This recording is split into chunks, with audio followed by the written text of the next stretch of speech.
Te cuento una historia. Yo también los escucho siempre. Democracia con la que se come, con la que se cura y con la que se educa. Yo, Héctor José Campos, juro por Dios. Se comunica a la población a partir de la fecha del país se encuentra bajo el control internacional de las autoridades. Ha recuperado las Islas Malvinas. Se puede, se puede, se puede. La democracia argentina necesita perfeccionamiento. Vengo a proponerles un sueño.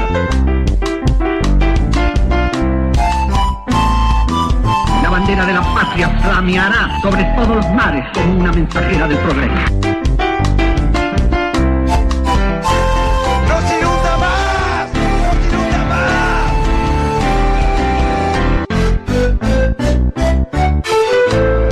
Afianzar la justicia, consolidar la paz interior. Y aunque dejen el camino tirones de mi vida, Quiero una Argentina normal, quiero que seamos un país serio. no llore, señor ministro. Señores jueces, nunca más.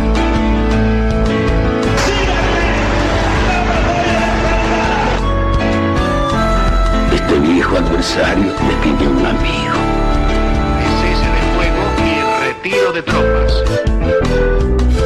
Que no se puede confiar en el imperialismo.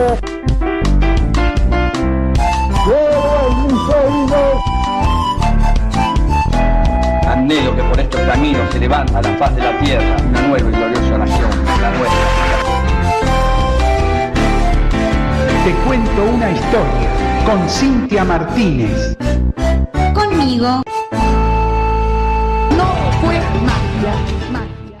Hola, hola, hola, hola, ¿cómo están? Bienvenidos, programa número 9. Una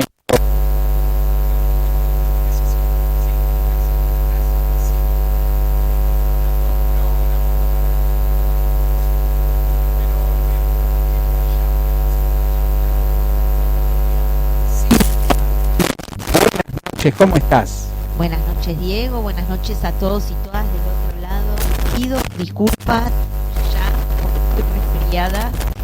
Y vieron que cuando uno está resfriado se queda sin aire rápido por el tema de que, por lo menos me pasa a mí, se me tapa la nariz. Entonces por ahí me da tos y esas cosas que bueno, pasan cuando uno está en estado resfrianoso. Así que bueno, en esta noche lluviosa que venimos de un par de semanas de agua, lluvia, humedad y toda esa pesadilla. Sí, la verdad que bastante insoportable ya, aparte muy complicado para la gente, ¿no? Sí, claro. Yo siempre pienso en la gente que está en la calle, Claro. ¿no? La gente que está en situación de calle, pero la cantidad de agua que cayó no solo afecta a la gente que está en situación de calle, afecta a todo el mundo porque hay barrios en el conurbano absolutamente tapados. inundados, Sí, ¿no? sí. No, nada comparable a lo que pasó en Bahía Blanca. No, pero de vereda a vereda, el famoso de bote a bote. Claro, claro. Entonces, bueno, nada, eso. Me preocupa a mí ese tipo de tormentas, ¿no? Sí. Con Sí. con tanta agua. Sí, aparte muchas veces traen problemas eléctricos. Y... Sí, aparte uno no puede culpar a nadie. No. Porque, qué sé yo. Bueno, a ver, sí. Sí, pero no es una cuestión... A ver, vamos a decirlo claramente. Uno no puede putear al gobierno por esto. No. Entonces no hay... No, cuando yo digo sí, no me refiero al gobierno. A lo que voy es a una cantidad de años de haber estado metiendo la mano, alterando ecosistemas, alterando el ambiente. Por eso digo sí, hay responsables en realidad. Claro, no por es, supuesto que no es Javier Milei, una cosa no es responsable. No es tormenta, es desmonte, ¿no? Claro, como dicen tal por ahí, cual. Pero bueno, claro, pero Digo, no, son Siglos. 40, 50 años de... Sí, un siglo. Sí, así que... Bueno, nada, aquí estamos para contarles una nueva historia. Estamos preparando algo para el viernes que viene. El viernes pasado no pudimos estar con ustedes, tuvimos un problema con los muebles del comedor, así que bueno, nada, estamos preparando algo distinto. No va a ser un programa de 1 hora, va a ser distinto. Va a ser otra historia la que les vamos a contar, si sale bien, por supuesto, porque siempre hay imponderables. Tengo que pasar un aviso parroquial. Pasa. Para aquellos que gustan de volver a escuchar nuestras grandes conversaciones, en YouTube van a ver un error, ¿sí? El programa que está marcado como programa 97 en nuestra página de YouTube no es el 97, es el 98, ¿sí? El programa 97 lo borré, que es el programa que hablamos todo de los papas y todo eso. Bueno, lo borré, obviamente accidentalmente.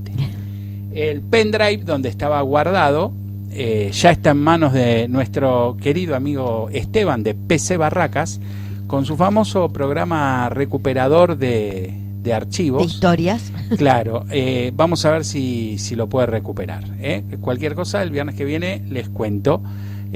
Pero sí, por eso este es el programa 99. Ustedes van a notar un salto en las fechas. No se preocupen, próximamente será subsanado. Bueno, ¿qué tenemos? Yo tengo un montón de cosas. Bueno, para contar, pero hoy, a diferencia de todos los viernes, va a arrancar Diego. Voy a arrancar yo. Porque le quedó pendiente una efeméride del viernes pasado. Me quedó unas cosas muy interesantes, varias del viernes pasado, porque aparte tenemos que hablar también de que tenemos nuevo papa. También. El viernes pasado no hablamos. Bueno, yo les quiero contar que es una efeméride también de esta semana, no es tan vieja, de hace 7, 8 días. Lo primero que tengo para contarles es, atención a aquellos que nos escuchan en el viejo continente, el Día de Europa, ¿sí? Mira. El 9 de mayo de 1950 es la histórica declaración de Schuman, ¿sí? Que fue pronunciada por el ministro de Asuntos Exteriores francés, Robert Schuman, por eso es la histórica declaración de Schuman, el 9 de mayo de 1950, en la que expuso su idea de una nueva forma de cooperación política en Europa que haría, digamos, inconcebible, imposible la guerra entre las naciones. ¿Qué era lo que decía Schuman? Decía que el carbón, ¿sí? Y toda la energía de Europa y el acero, por ejemplo, que tenían Alemania y Francia, debían ser coadministrados, ¿sí? Entonces, al ser coadministrados, no se podían pelear los alemanes y los franceses, pues si se peleaban entre ellos se iban a quedar sin carbón. Alsacia y Lorena. Claro, ¿no? Bueno, entonces esto fue el germencito, ¿sí? De la Unión Europea que conocemos ahora. Entonces, bueno, la conmemoración se hace desde 1985 tras la aprobación de los jefes de Estado en el Consejo Europeo. Así que 9 de mayo es el Día de Europa. Obviamente es el Día de Europa para los europeos, ¿no? Sí, claro. Pero interesante esto que propuso el tipo. Digo, bueno, el carbón y el acero, estamos hablando de, para que no se vuelvan a pelear, ¿no? Después de la Segunda Guerra Mundial. Y bueno, el carbón y el acero que tienen Europa y Alemania lo administran los dos juntos. Administración conjunta. Claro. Ahí choca, bueno, el tema de los intereses nacionales, la soberanía, ese tipo de cosas, pero bueno, como idea no estaba mal, ¿sí? Bueno, eso es un poco ponerle como Itaipú, claro, la represa. Ente binacional. Claro, que es compartida, digamos. Sí. Vos sabés que la parte que le toca a Paraguay es tan grande que Paraguay se la vende de nuevo a Brasil, porque le sobra. Bueno, les voy a contar otra efeméride de la semana pasada, también del 9 de mayo de 1945. Hubo una reunión entre los mariscales Keitel y Zhukov, ¿sí? En Berlín. ¿Qué significa esto? Significa la capitulación alemana, significa el fin de la Segunda Guerra Mundial en Occidente, ¿sí? Porque después sigue un poquito más, ¿sí? Si bien entre el 25 de abril y el 9 de mayo los diferentes ejércitos alemanes se fueron rindiendo, porque no es que se rindieron todos juntos, ¿no? Porque las noticias tardaban en llegar,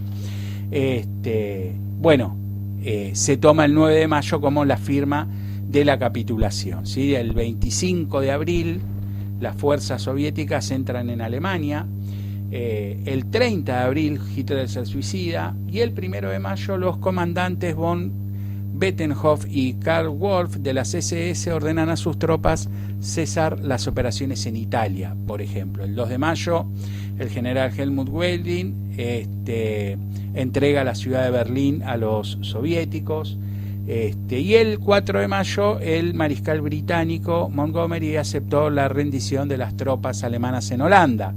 O sea que no es que un día todos dejaron de pelear. De hecho, hay una anécdota muy interesante. El 7 de mayo en Reims, en Francia, ¿sí?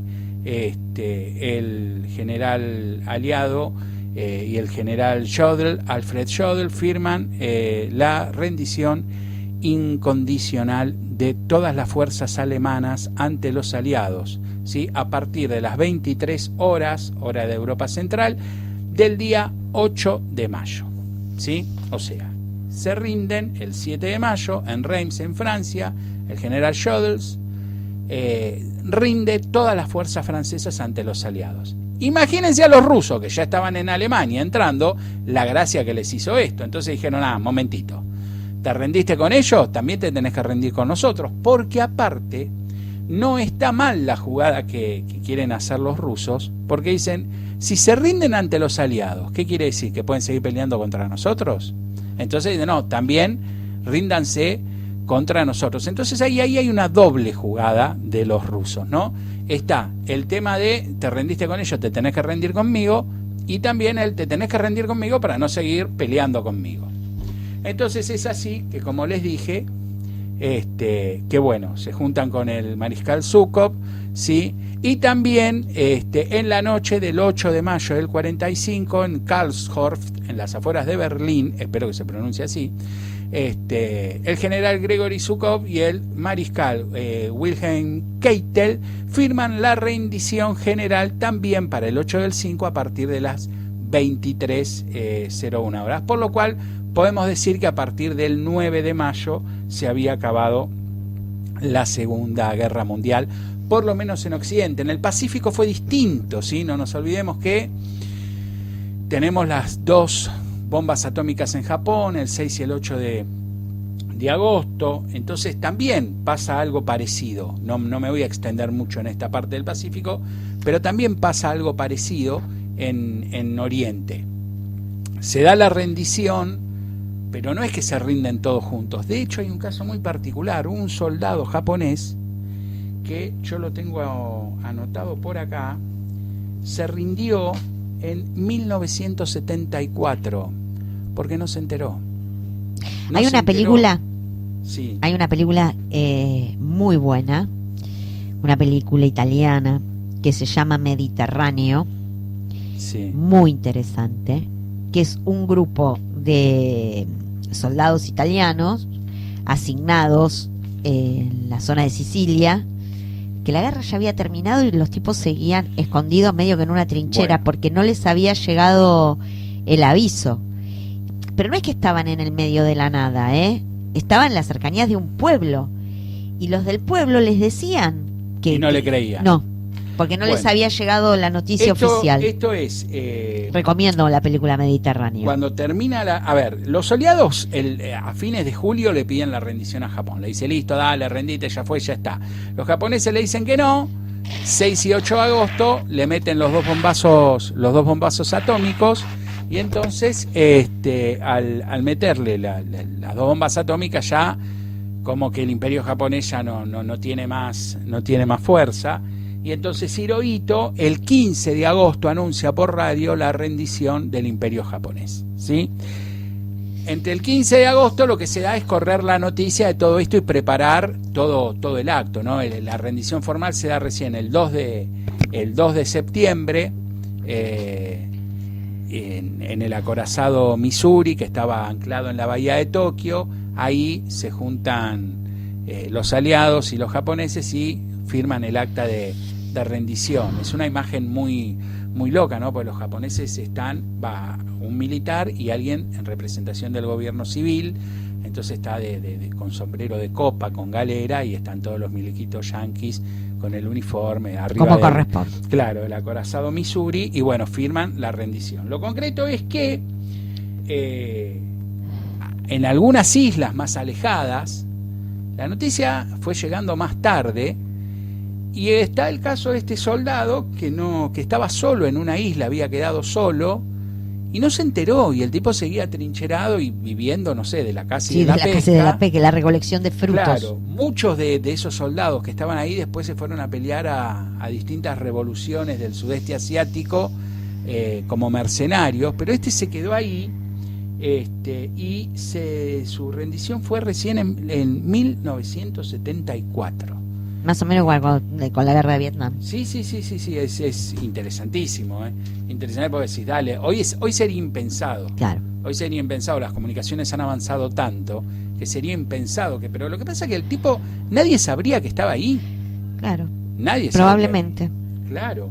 Así que bueno, nada, estas eran las efemérides que tenían que ver con la semana pasada. Justamente, está muy bien. Muy interesante el fin de la segunda guerra mundial.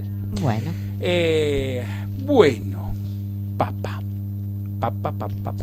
¿Qué me contás del Papa? ¿Te gusta el Papa? Sí.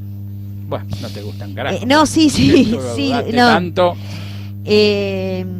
Sí, igual yo siempre digo, hay que esperar 2 meses y medio para poder contestar la pregunta de si me gusta el Papa.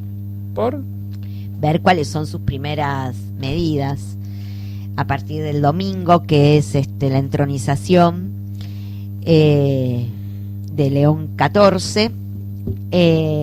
Bueno, ver cuál va a ser su trabajo pastoral, hasta ahora sus antecedentes, o su currículum, mejor dicho, hablan, a mi criterio, a mi gusto, hablan bien de él, pero bueno, después viene el trabajo, ¿no? Yo lo dije acá, yo me había peleado con Bergoglio y me amigué con el Papa. Vamos a ver, puesto Papa, ¿qué onda Prevost? Ya pidió un auto para manejarse muy lejos del estilo Francisco, digamos, ¿no? Un auto bastante más lujoso que el que tenía, en el que se trasladaba Francisco. Así que bueno, pero me parece que Francisco es muy simbólico. Vino a romper con algunas tradiciones, y este Papa tampoco usa los zapatos rojos, usa sus zapatos negros, y todas esas cosas son muy simbólicas, ¿no? Igual viste que él dijo que se llama León XIV como continuación de León XIII, que justamente hablamos de él en nuestro último encuentro, que es el del Novarecio Raro, ¿no? De la Rerum Novarum. Claro, que es la digamos, era conocido León XIII, el Papa de los Obreros, ¿no? Claro, la encíclica de los obreros, porque empieza, la Iglesia reconoce. Sí, que yo lo que dije, ¿no? Fue por primera vez que la Iglesia explícitamente escribe acerca de cuestiones políticas, sociales, económicas. Fue la primera vez. Partió el tablero León XIII, bueno, y después... Es la piedra fundante de la doctrina social de la Iglesia. Entonces, tal cual. Claro, hay toda una cuestión ahí, bueno, pareciera ser una continuación de eso. Sí. Por supuesto, como todos los gobiernos, como el Papa es un jefe de Estado, como todos los gobiernos, deben legitimarse a través de sus actos, por eso ¿no? dije, de sus obras. por eso dije, pero, bueno, a mí la verdad que a priori me cayó bien, y quiero decir algo, quiero decir algo, y espero que ustedes me acompañen en esto. Me lo pueden hacer saber al 11 30 62 0793. Me escriben un WhatsApp a ver qué les parece. Si para los peruanos las Malvinas son argentinas, para nosotros el Papa es peruano. Así que se acabó, y hay otro Papa latinoamericano, metimos 2 consecutivos, y que la vayan a buscar. ¿Querés que te cuente una cosita del Papa? Una cosita. Sí, una nota de color. Una nota de color. Muy bien. Que por donde pasan todos los papas. Les voy a contar del cuartito de las lágrimas, ¿sí? O la sala de lágrimas o el cuartito de llorar, ¿sí? Es un cuartito... Por ahí tiene que ver con una profe de matemática que pasó por el colegio Mariano Moreno, que juntaba lágrimas en un frasquito. ¿Qué? Que juntaba lágrimas en un frasquito, pues se tenía que hacer un estudio médico de lágrimas y andaba por todo el tiempo juntando lágrimas. ¿Quién? No recuerdo el nombre. Fue efímera, pero dejó huella. Es la profesora del frasquito. ¿Pero que le iba pidiendo a la gente una lágrima? No, ella se juntaba su propia lágrima en un frasquito. ¿Qué hacía? ¿Se martillaba un dedo para llorar? No sé. Bueno, hay de todo en la viña del Señor, ¿sí? Este es un cuartito secreto del Vaticano. No tan secreto porque todo el mundo sabe dónde está, pero digo, marca el inicio del papado. Ajá. Está junto al altar de la Capilla Sixtina y la sala de lágrimas, como así se las dice, impacta por todo el simbolismo que tiene, ¿sí? Es chiquitita, tiene apenas 9 metros cuadrados y es el primer lugar que pisa el Papa luego de decir acepto. Ahí se cambia. ¿Viste cuando aparece en el balcón? Sí. Después que dicen, habemos Papa y todo eso, que aparece y saluda. Sí. Bueno, se cambia, se pone la ropa de Papa, digamos, ahí, en ese cuartito, ¿sí? En ese cuartito es donde Francisco rechazó los zapatos rojos. Bueno, en ese cuartito es donde Francisco rechazó anillo de oro. Bueno, y quiso de plata. Bueno, en ese cuartito es donde debe haber rechazado los zapatos rojos también el León Prevost. León Prevost. Bueno, se dice que también es un lugar de oración, de recogimiento, pues imagínate, ¿no? El tipo, la que se le viene. Entonces, dice que es un lugar de recogimiento y que ahí meditan un rato. Se da una especie de llanto, porque primero, bueno, la alegría, el orgullo, todo, y la que se te viene, papá, ¿no? El mundo no está precisamente muy tranquilo, que digamos. Aunque León XIII ya se anotó León XIV ya se anotó el primer poroto, hay un alto al fuego entre India y Pakistán, así que ya se anotó la primera. Bueno, en el momento en el que el nuevo Papa comprende, ¿no? que el oficio tiene que superar al hombre, o sea, el que tiene que quedar en la historia no es Robert Prevost, sino León XIV. Bueno, y eso se ve que genera todo, ¿no? Tiene 2 escaleras, una que sube y otra que baja. Alguien me va a decir, pero qué pelotudez, es la misma. No. Miren fotos, tiene 2 escaleras. Uno dice, ¿cuál es la escalera que sube? ¿No baja? No sé. No sé. Mecánicas no son, pero... Deberían, porque casi todos son gente mayor. Bueno, pero no, hay 2 escaleras. Una que sube joven. y otra que baja. Joven. Y en las paredes, mira qué interesante esto, hay una... no es una lápida de muerto, ¿no? Es como una piedra tallada que tiene algunos años de antigüedad. Es del 5 de diciembre de 1590, ¿sí? Puesta por Gregorio XIV, ¿sí? Y que dice que allí lloró tras ser elegido. Desde entonces se lo conoce como el cuartito de las lágrimas, desde 1590. Bueno, antes de cambiar su vestidura, el Papa toma ese rol y es lo que decía antes, ¿no? Es la comprensión de que la persona... de la misión, claro, que tiene por delante. Que morir simbólicamente cada día para dar paso a la figura, ¿no? Dejar de ser Robert Prevost para empezar a ser León XIV. Bueno, la cuestión que bueno, ahí toma todas sus cosas litúrgicas, su vestimenta, sale, saluda y ahí empieza el papado, digamos, y ahora tenemos la coronación, ¿no? Entronización. Bueno. ¿Por qué no puede ser coronación? ¿Por qué no le ponen corona? ¿Tiene un trono? Es la silla papal. Bueno, ¿y los reyes dónde se sientan? La silla papal, en el trono. Bien. Por eso es entronización. ¿Viste? Y bueno, y los reyes se sientan en un trono y tienen corona y bueno, es lo mismo, ustedes me entendieron. Bueno, ¿qué les pareció esto del cuartito de las lágrimas? Interesante. Yo te tengo una A efeméride. mí me gusta la idea de que tienen la piedrita ahí desde 1590, escrito en latín, que dice: acá lloró Gregorio XIV. Bueno, te tengo de una efeméride de hoy. A ver, ¿Vos sabés qué día es hoy? sí, 16 de mayo. Día Mundial del Heavy Metal. Ah, sí, lo sé. Bueno, ¿por Lo qué? sabía. Es el día que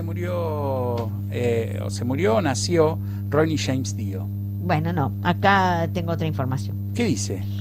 Que se lo considera como el Día Mundial del Heavy Metal porque el 16 de mayo fue elegida la fecha en honor al lanzamiento del primer álbum de Black Sabbath, Ah, con eso tenía que ver. que se publicó el 16 de mayo de 1970. Dice que este álbum es considerado el punto de partida del heavy metal como lo conocemos hoy. Aunque el término ya existía en el mundo de la música, Black Sabbath fue la banda que popularizó un sonido que mezclaba riffs pesados, tiempos lentos y una atmósfera oscura, lo que definió el subgénero y lo separó de otros estilos de rock de la época. Sí, el término viene de una vieja banda, no me acuerdo ahora cuál, que tenía una canción que en la letra hablaba de heavy metal thunder, un trueno de heavy metal, un trueno de metal pesado, y de ahí viene el nombre, digamos, del estilo. Pero desde que se murió Ronnie Dio hace unos años, me parece que se cambió y se empezó a nombrar el Día del Heavy Metal justamente en homenaje a él, porque se fue a una edad temprana, digamos, para los tiempos que corren. Tenía una enfermedad incurable en el estómago y bueno, nada. Pero me parece que se cambió, pero bueno, vamos a respetar esto de la salida del álbum de Black Sabbath, que en el primer álbum cantaba Ozzy Osbourne, ¿no? Pero Dio también fue cantante de Black Sabbath. Así que no sé, Raúl, si estás por ahí escuchando, si me puedes asistir, cuál era la banda que tenía la letra esta de Heavy Metal Thunder. Bueno, y si siguiendo con el tema de la Segunda Guerra Mundial que vos comentaste, sí. Un 16 de mayo, pero de 1943, en el marco de la Shoah, los nazis terminan con el levantamiento del gueto de Varsovia, ¿no? Es el día que los nazis terminan de aplastar, digamos, ahí me gustó un poquito. el levantamiento del gueto de Varsovia. Y también un 16 de mayo, pero de 1940. El gueto más grande de Europa. Sí, y el que se rebeló fuertemente. Pero en 1940, la ciudad de Münster, en Alemania, es bombardeada por primera vez. Al final de la guerra, había perdido 1.294 ciudadanos y el 90% de su casco histórico, producto de los bombardeos. Esto en el 40. En 1943, Münster en realidad, sufrió 49 ataques aéreos y 53 más hasta el final de la guerra. Bueno. Tremendo. Sí. Vos sabés que respecto del gueto de Varsovia se levanta porque empiezan a deportar gente a los campos, de exterminio, ¿no? Y hay una historia que la estoy preparando, la estoy terminando de investigar, se las voy a contar, no sé si el viernes que viene o el otro, pero es la historia de una enfermera que murió hace poquito me refiero 10 años. Sí, es poquito. No, pero digo, no fue el año pasado. Una enfermera polaca que entraba al gueto de Varsovia con una valija. Con armas, probablemente. No. Mirá qué interesante lo que te voy a contar. Con una valija vacía y sacaba chicos, bebés de 1, 2 años. Que entraran en la valija, tamaño. Claro, que entraban en la valija, que entraban en el bolso, como la mina era una enfermera, nadie la revisaba, y anotaba en un frasco, ponía en un frasco, anotaba en un papel el nombre del pibe, los dejaba en orfanatos, los daba a ella en adopción a otras familias, anotaba el nombre del pibe, dónde lo había dejado, la fecha, lo metía todo en un frasco y después ese frasco, cuando estaba lleno, lo enterraba. Cuando terminó la guerra, pudo devolverle la identidad a un montón de chicos. Qué bueno. ¿Sí? Sara, no me acuerdo el nombre. Lo estuve investigando, no lo terminé porque me faltaban algunos datitos que quería verificar, porque viste, siempre que uno busca cosas en internet tiene que buscarlo en 2 o 3 sitios para que digan y más lo mismo. Y más ¿no? también. Porque bueno, hay tanto, porque hoy entre la inteligencia artificial, el chat GPT y todo eso hay cada por bolazo. eso, uno siempre que encuentra cosas en internet tiene que verificar que en 2 o 3 páginas distintas y esté páginas la misma... serias. ¿Se te ocurrió entrar a la página del Museo del Holocausto? No sé si tendrán el dato la verdad que no se me ocurrió, pero bueno, estoy trabajándolo, pero quiero adelantarles esto, ¿no? La historia de una enfermera que rescató un montón de chicos del gueto de Varsovia, que obviamente han perdido a todos sus familiares. Sí, ¿no? claro. Pero bueno, les salvó la vida. Bueno, eso. Bueno, nada más. Es un montón. Sí. Quiero mandarle un saludo muy grande a la abuelita Piru, que seguramente nos está escuchando. Hola, abuelita Piru, ¿cómo estás? Hola. Así que, bueno, nada, ¿qué más tenemos? Tengo Ana Bolena. Ajá, dale. ¿Vos sabés quién fue Ana Bolena? Una de las esposas de Enrique VIII. La segunda. Hay un disco de las 6 esposas de Enrique VIII. La segunda. De Supertramp, de Peter Frampton, no sé de quién. Bueno. De Rick Wakeman. La segunda. Rick Wakeman. De alguna manera Inglaterra le debe a Ana Bolena que exista el divorcio. Porque no existía, claramente, y Enrique VIII rompe relaciones con el Vaticano, crea la Iglesia de Inglaterra. Hasta hoy el monarca de Inglaterra es jefe de la Iglesia, y para que a sacar el divorcio, poder divorciarse de quien había sido su primera esposa, pero antes de que sea su esposa había sido su cuñada, y casarse con Ana Bolena. Enrique VIII estaba casado con Catalina de Aragón, hija de los Reyes Católicos, tía de quien va a ser uno de los emperadores más importantes de la historia, Carlos V. Catalina de Aragón, como digna hija de los Reyes Católicos, era una mujer de profunda fe. Se había casado con el hermano de Enrique VIII, no habían llegado a consumar el matrimonio que el hombre muere, y se casa con Enrique VIII. Ella, Catalina, era tanto más grande que Enrique. Y todo lo que maltrató Enrique VIII a las ex esposas, bueno, a Ana Bolena la mandó decapitar, no lo hizo con Catalina de Aragón. Pero a Catalina de Aragón se divorció, la mandó ¿las a vivir mató en a un convento. todas? No, a o todas no.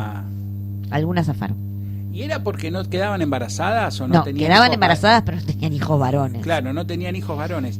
Yo vi esa historia. Un rigor. Ya ahora me dicen Los Simpsons. Te juro. Vi en un episodio de Los Simpsons que recrean todo eso que Homero hace de Enrique VIII. Por lo gordo está bien. Claro. Y entonces las mandaba a matar a todas. No, Entonces por eso te pregunté si las mandaba a matar. Pero bueno, muy bien, porque están... A todas. Bueno, Ana Bolena se arrodilló ante el rey y él le puso el manto de terciopelo carmesí y una corona de oro. Le otorgó 1.000 libras al año para el mantenimiento de su dignidad. Esto pasó un 1 de septiembre de 1532, y con ese gesto Enrique VIII dio un paso insólito, que fue encumbrar a una mujer como par del reino. ¿Sí? Esas dignidades eran para los hombres, es ser pares del reino, que es un título de nobleza, ser par del reino, y se lo dio a una mujer. ¿Por qué se lo dio? Fue como un regalo amoroso que le ofreció en recompensa después de años de haber sido amante, porque no le salía a Enrique VIII la anulación de su matrimonio. El Papa no se la daba, no se la firmaba. por eso fue que la puso en el lugar de par del reino. La pareja de Ana Bolena y Enrique pasaron la Navidad en la casa de campo en Greenwich, que era una de las residencias reales, y en la noche de Reyes se sirvió un banquete recontra espléndido, que hubo que habilitar cocinas provisorias en los jardines del palacio de la casa de campo de Greenwich. Luego Ana sintió un intenso deseo de comer manzanas en esa festividad, y con esa señal se dio cuenta que estaba embarazada. Pero como no quería que su hijo naciera fuera del matrimonio, y aunque el rey seguía casado con Catalina de Aragón porque no le había salido el divorcio, un capellán los casó en secreto a finales de enero de 1533. ¿Sí? Ana Bolena fumaba abajo del agua. Pero se Y dio lo cuenta primero que quiero decir es esto. Bueno, pero se dio cuenta que estaba embarazada porque tenía ganas de Como comer el antojo. manzana. Se dio por el antojo. Buah, No porque tuvo una falta en la menstruación, claro, por las y porque manzanas. se le había hinchado apenas levemente vientre, el bueno. vientre. Fumaba bajo el agua, Anita. Bueno, Bueno, ¿quién fue esa mujer capaz de subyugar al monarca Enrique VIII? ¿Y cómo fue que se convirtió en una de las reinas más recordadas de Inglaterra, reina consorte, más recordadas de Inglaterra? Había nacido en el año 1501, tenía una gran formación, Ana Bolena, primero en la corte de Margarita de Austria, luego en Francia, donde fue dama de honor de María Tudor, que era hermana de Enrique VIII, María Tudor, y además era la esposa del rey francés Luis XII. Y también fue dama de honor de la reina Claudia, que era la esposa de Francisco I de Francia. Tenía muy buenos modales, era una mujer muy culta y dicen que aprendió otras muchas habilidades en la, escuchen la palabra que voy a usar, promiscua corte de Francisco I. Sabía hacer cositas. En 1500... pero ¿para qué Francisco I? Sí, rey de Francia. Pero no Papa Francesco. Pero no, te estoy diciendo el rey. Francisco, el Papa Por ahí. Francisco fue el primer Francisco Papa. No hubo antes otro Francisco. Claro, por eso es Francisco sin número. Claro. Pero viste que este era Francisco solamente y Juan Pablo era Juan Pablo I. Y Juan Pablo II. No, bueno, sí, pero porque si hay un segundo es porque hubo un primero, pero el primero No sé por era qué. Juan Pablo I, no Claro. era Juan Pablo solamente. Claro, pero este fue Francisco sin... Este era Francisco. Sin ordinal. Francisco. Bueno, en 1533, Francisco I, El rey de Francia. el rey de Francia, le dijo en confianza al duque de Norfolk cuán poco virtuosamente ha vivido siempre Ana. Una chica... Una chica divertida. Enrique VIII confesó al embajador español en 1536 que su mujer había sido corrompida en Francia Ah, y que él no lo descubrió hasta que empezó a tener relaciones sexuales con ella. Y le costó porque a Anita se le hacía la difícil para tenerlo ahí como comiendo de su mano. Luego de todas estas incursiones de Ana Bolena por las cortes europeas, vuelve a Inglaterra en 1525 y como dama de la corte, ¿no? Rápidamente tuvo la atención de Enrique, era bella, era inteligente, hablaba francés, tenía conocimientos de latín, bailaba muy bien, se interesaba por la música, por la poesía, estaba siempre vestida a la última moda. Y aunque Enrique le declaró su amor en 1526, o sea, un año después de haber llegado, ella se negó a hacer su concubina porque el rey se iba a dejar rápidamente. Quería ser la reina de Inglaterra. Por eso coqueteaba con el monarca, se hacía rogar o se dejaba tocar un poquitito, pero no consumación carnal de la relación, digamos. Sabemos que el rey sentía una gran pasión por Ana, y lo sabemos por las cartas que le escribió en 1527 y 1529, en las que, por ejemplo, decía: deseo besar los brazos de mi amada, cuyos bonitos pechos espero besar dentro de poco. Confío gozar de aquello que tanto he anhelado, con satisfacción de ambos. ¿Sí?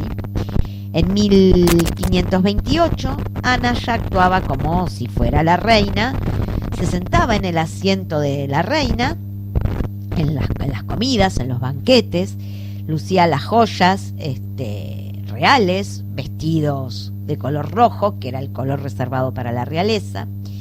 Se le rendía más homenaje a Ana que a Catalina, y Catalina estaba cada vez más arrinconada, pero eso no le alcanzaba a Ana. Necesitaba casarse, en serio, el divorcio. En una ocasión que Enrique cenó con Catalina, Ana le armó un recontra escándalo, y porque seguía casado con la española, digamos, ¿no?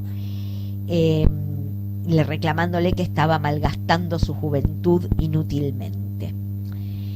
El problema de la unidad matrimonial entre Catalina y Enrique polarizó la opinión al interior de la nobleza en Inglaterra y provocó una lucha por el poder. Había 3 facciones en la corte: los que seguían al cardenal Wolsey, que era el ministro principal y apoyaba al rey; los conservadores, que bancaban a Catalina con discreción; y la tercera pata eran los seguidores de Ana Bolena, que iba a ser la mujer más poderosa, y estaba esa facción, estaba liderada por la propia Ana y por su padre y su hermano Tomás y George Bolena.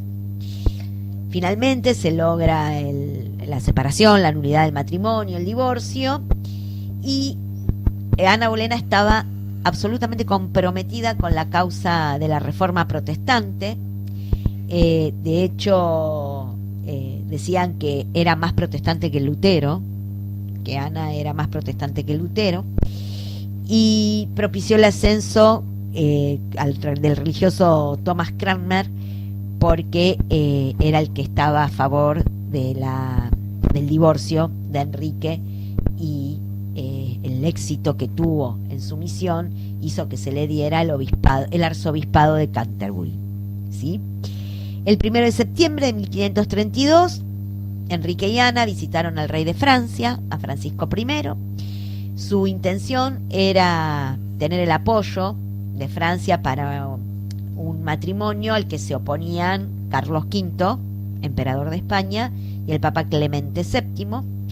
Y Ana tuvo un gran triunfo porque logra el apoyo de Francisco I, y a ese viaje llevó las joyas de la reina de Inglaterra. O sea, todavía no estaba casada, pero ya se hacía la reina. La reina.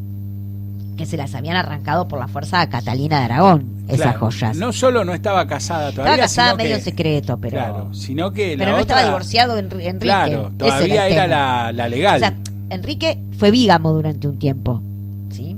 Bueno, pero el rey, ¿quién le iba a decir algo? A principios de 1533, luego de su boda secreta, Ana se había convertido en reina a todos los efectos, menos en el nombre. Cranmer fue a buscar ayuda a ella, a Ana, y propuso medidas muy fuertes para legalizar la situación. Fue así que en abril de 1533 el Parlamento aprobó el Acta de Restricción de Apelaciones, que fue la primera de las leyes que iba a provocar el cisma inglés y la creación de la Iglesia Anglicana, hasta hoy religión oficial. O sea, no me das el divorcio, chau, me hago mi propia religión.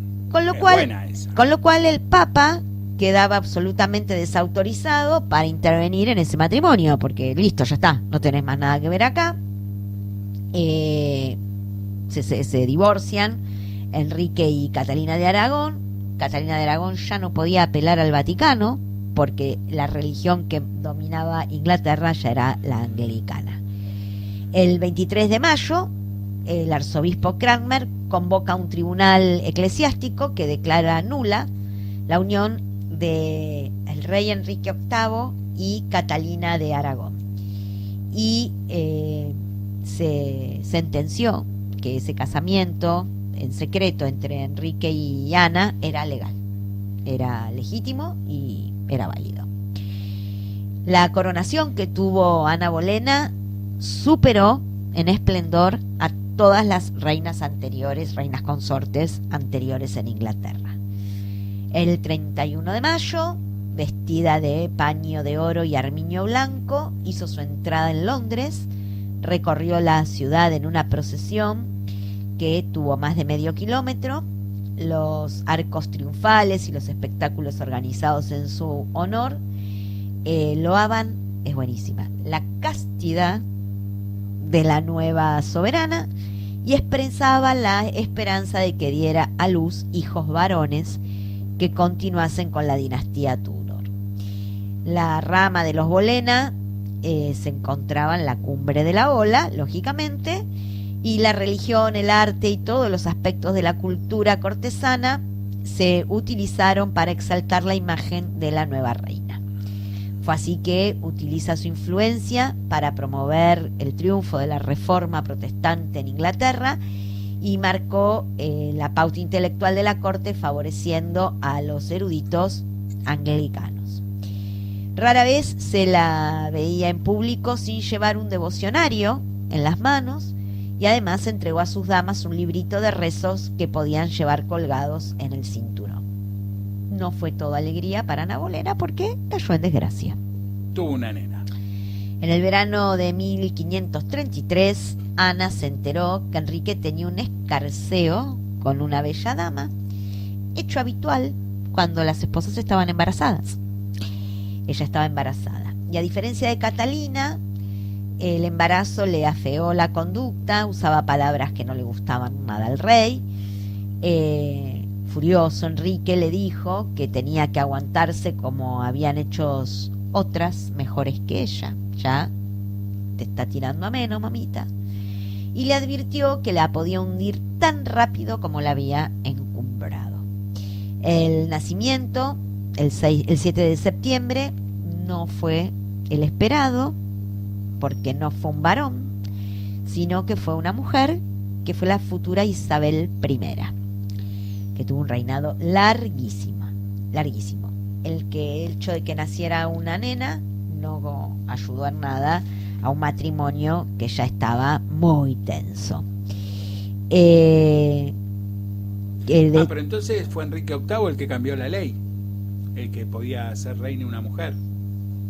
En realidad lo hace las cortes, lo que se denominan las cortes, que es como los que sacaban algunos documentos, pero avalado por el rey, sí, porque Enrique VIII con Catalina de Aragón tuvo una hija, María.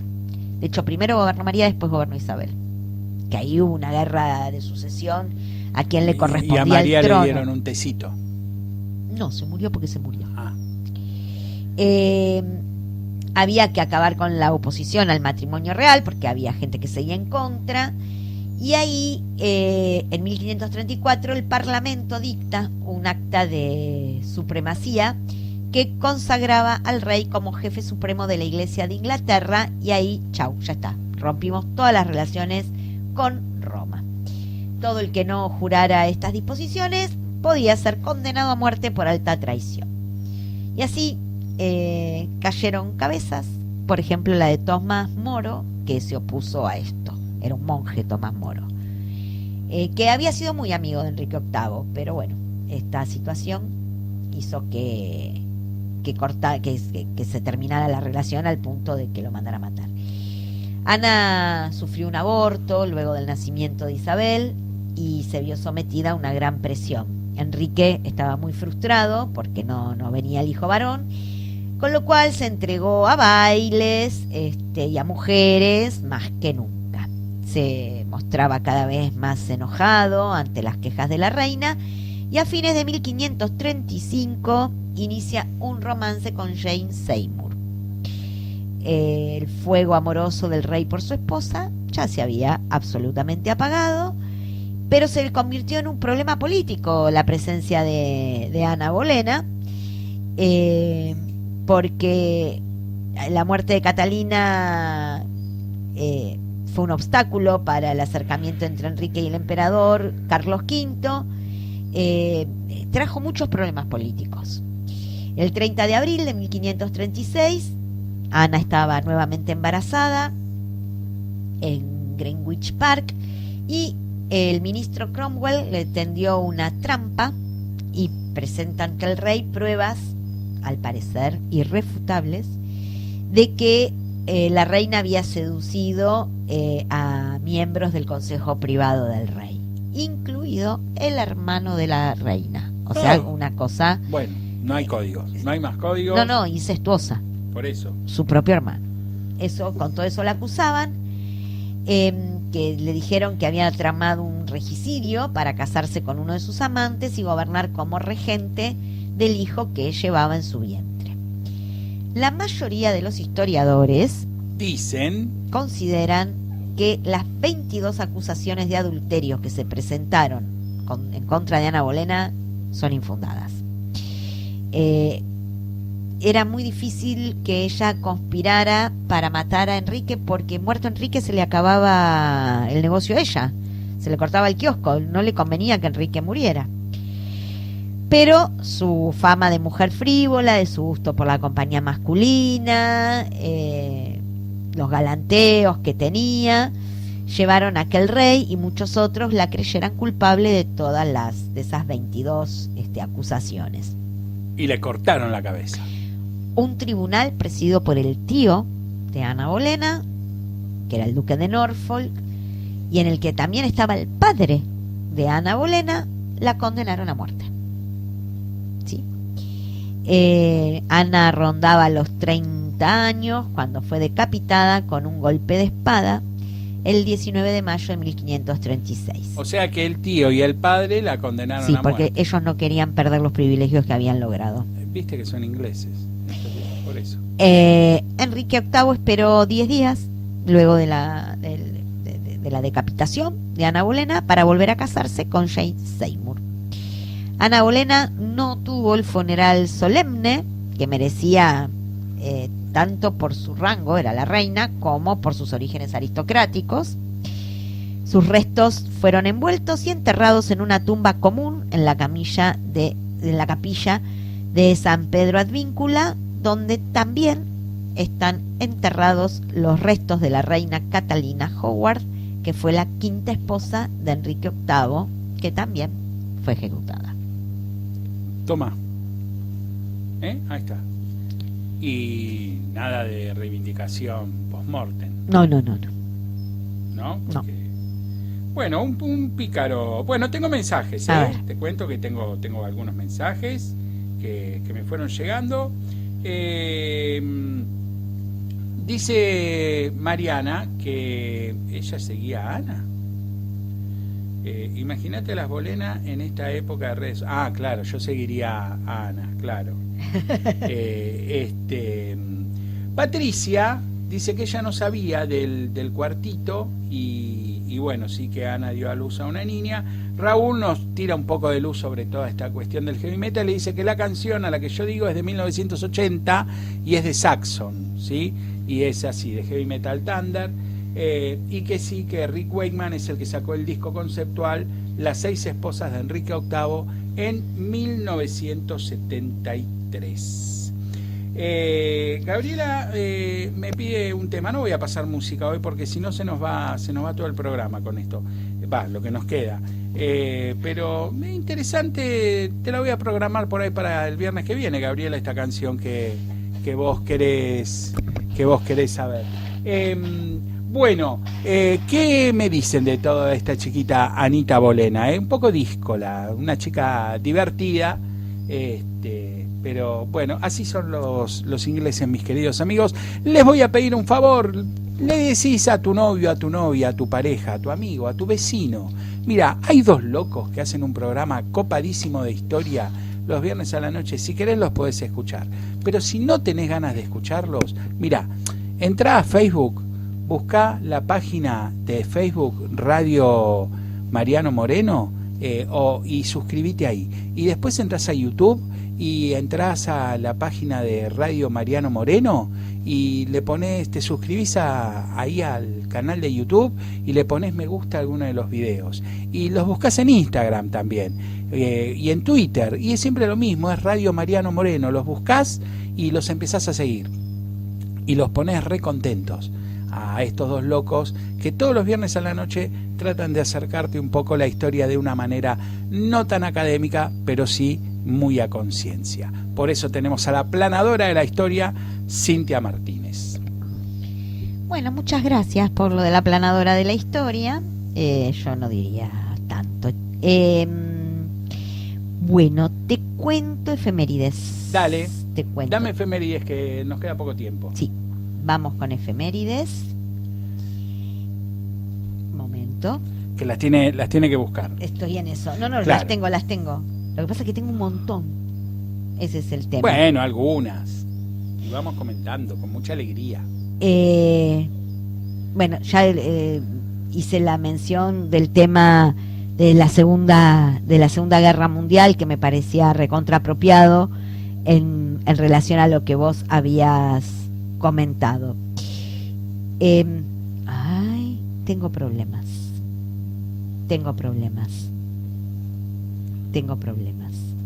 Voy con el luto en la época victoriana.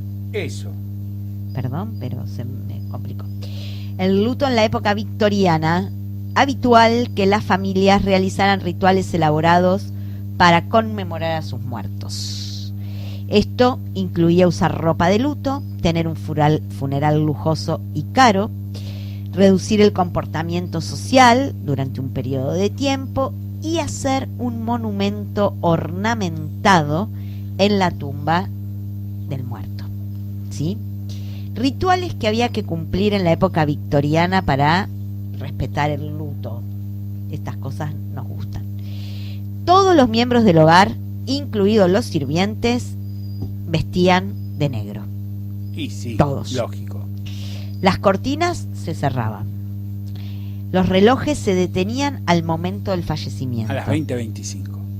Las carrozas y los caballos eran adornados con plumas de avestruz negras.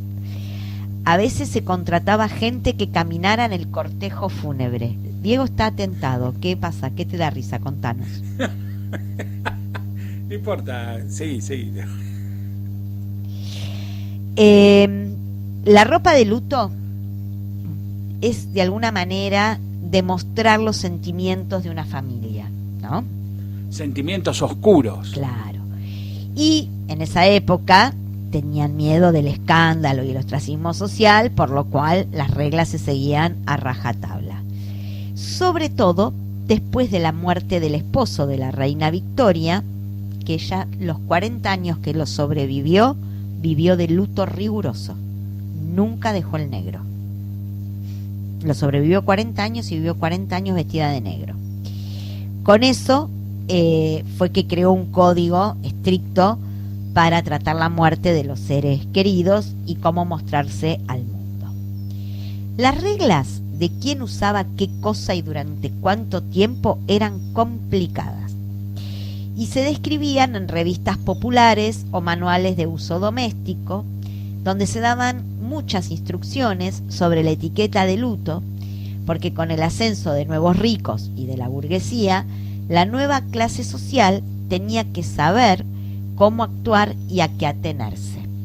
De repente hubo un gran no, porque la gente que tiene guita siempre es poca, pero se nutrió la clase alta en Inglaterra con temas del que ya hemos conversado, que era la fortuna de los yanquis llevadas a Inglaterra. ¿Qué decían estos manuales? Que la ropa de luto más profunda debía ser negra, simbolizando oscuridad espiritual. Explicaban que tenían que hacerse con seda, no reflectante, o sea que no brillara, ¿sí? Opaca, telas opacas, digamos. Los vestidos tenían que ser adornados con crepe, que es un tejido como arrugado, el crepe, ¿vieron como el papel crepe? Bueno, pero en tela. El crepe se asocia con el luto porque no combina bien con ninguna otra ropa, ni con ningún otro tipo de tela. Entonces, por eso está asociado al luto. Y después de un periodo específico se podía eliminar el crepe. Lo que se denominaba desdén del duelo era pasar al gris, al malva, al blanco, y eso se llamaba medio duelo. ¿Sí? Las joyas, solamente los azabaches, color negro, y los hombres lo tenían más fácil. Llevaban sus trajes oscuros de siempre, con guantes negros, sombreros y corbatas, todo negro. No se esperaba que los niños usaran ropas de lutos, aunque las niñas a veces llevaban vestidos blancos de medio luto. La duración del luto dependía de la relación con el difunto. Se esperaba que los diferentes periodos de duelo dictados por la sociedad reflejaban cuánto tiempo se sufría, ¿no? Cuánto tiempo de dolor había. Las viudas tenían que llevar, era lo deseable, 2 años de negro. Y después ya se te pasaba la tristeza. Después de los 2 años ya está, no estabas más triste o estabas un poco triste. Para los viudos, ¿sabes cuánto tiempo? 2 días. 3 meses. Perfecto. Parece que sufrían menos. Porque se suponía que tenían que seguir ocupándose de sus obligaciones como cabeza de familia. Alguien tenía que proporcionar la ropa rápidamente a los dolientes, por lo cual la tienda más grande y conocida en Londres fue Chase en Regent Street, inaugurada en 1841, que era como la especie de almacén para los dolientes. Se te moría el pariente que rajabas ahí y vas a conseguir ropa. Era como alquilar un smoking en Casa Martínez. Bueno, sí, acá compraban, porque la viuda por lo menos 2 años, muchas veces teñían la ropa. Thompson y Williams. La teñían. Casa Muñoz. Y tenían que comprar ropa nueva para cada fallecimiento. O sea que si ponele en 3 años se te morían 3 seres queridos, no podías repetir modelito. Tenías que usar modelito distinto. Por lo cual estos chabones de Regent Street tenían un negocio recontra floreciente siempre. Había otras tradiciones, como hacer fotografías post-mortem, que servían como recuerdo para los familiares. En Pinterest hay, si quieren ver de algún muerto, hay. Y existían joyas como los guardapelos, en los que se colocaban mechones de los difuntos para su recuerdo. Un espanto absolutamente todo. Todo. Bueno, todo, absolutamente todo, un espanto. Yo me acuerdo cuando se murió una tía abuela mía, que mi abuela y mi abuelo vivieron toda la vida con los hermanos de mi abuela, ¿sí? Entonces se murió esta tía abuela, año 1981. Yo tenía 11 años, no sé, 2, 3, 4, un día, 2 horas después, no me acuerdo cuánto. Estoy en la casa de mi abuela y se me ocurre prender la televisión. Y una vecina... Te mataron.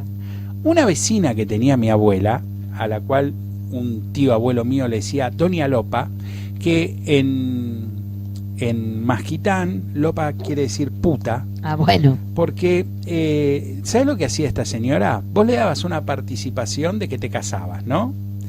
Guardaba la participación y se fijaba cuando nacía tu primer hijo, a ver si te habías casado embarazada o no. Mira qué pícara. Bueno, me cagó a pedos. No, que es muy pronto. Yo tenía 11 años, claro. Quería ver los dibujitos, ¿entendés? No, que es muy pronto todavía.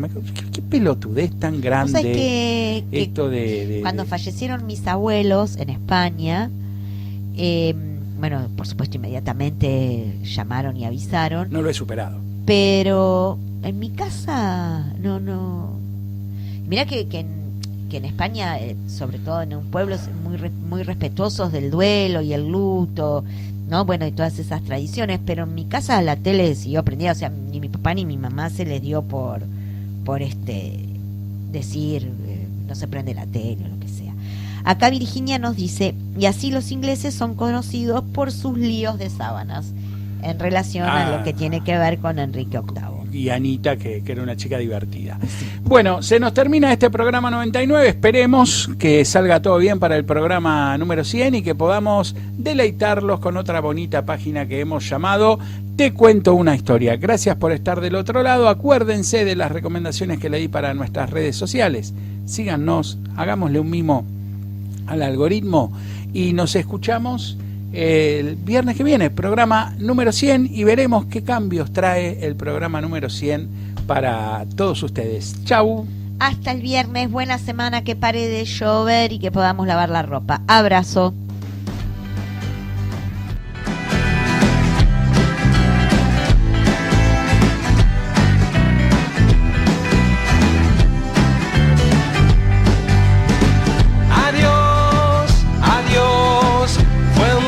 Estar con vos, a todo el mundo. Adiós, adiós, adiós, adiós. Te vas, me voy con vos por todo el mundo. Adiós, adiós, adiós señora, adiós señor. Perros y gatos, gordos y flacos, arquero maravilla sentado en una silla. A todo el mundo adiós, a los de cerca, a los de muy lejos, chicos y grandes, nuevos y viejos, refer y bomberos, sirenas y heladeros, a todo el mundo adiós. Adiós, adiós, fue lindo estar con vos, abriendo juego con la mano de Dios. Adiós muñecas, adiós monada, ahijadas, abuelos de la nada, a todo el mundo. Chau, chau, adiós.